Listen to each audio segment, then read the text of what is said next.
ہمارا channel subscribe کریں اور بیل کا آئیکن ضرور پریس کریں تاکہ ہر خبر پہنچے آپ کے پاس۔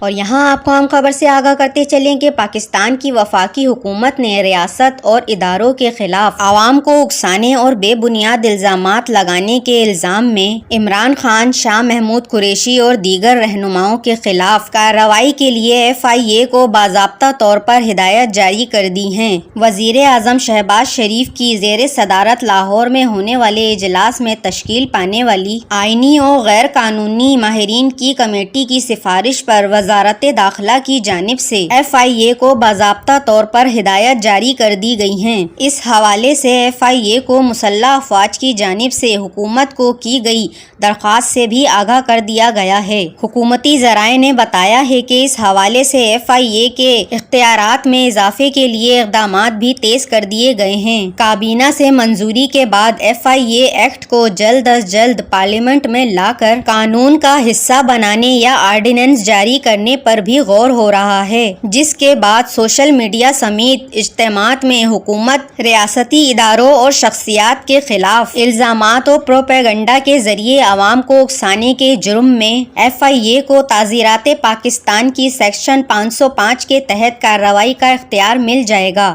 حکومت نے اسی اختیار کے تحت عمران خان، شاہ محمود قریشی اور دیگر افراد کے خلاف FIA کے ذریعے انکوائری کروا کر قانونی کارروائی آگے بڑھانے کا فیصلہ کیا ہے۔ واضح رہے کہ اسی ایکٹ کی خلاف ورزی کرنے والے کو 7 سال کی قید کی سزا ہو سکے گی۔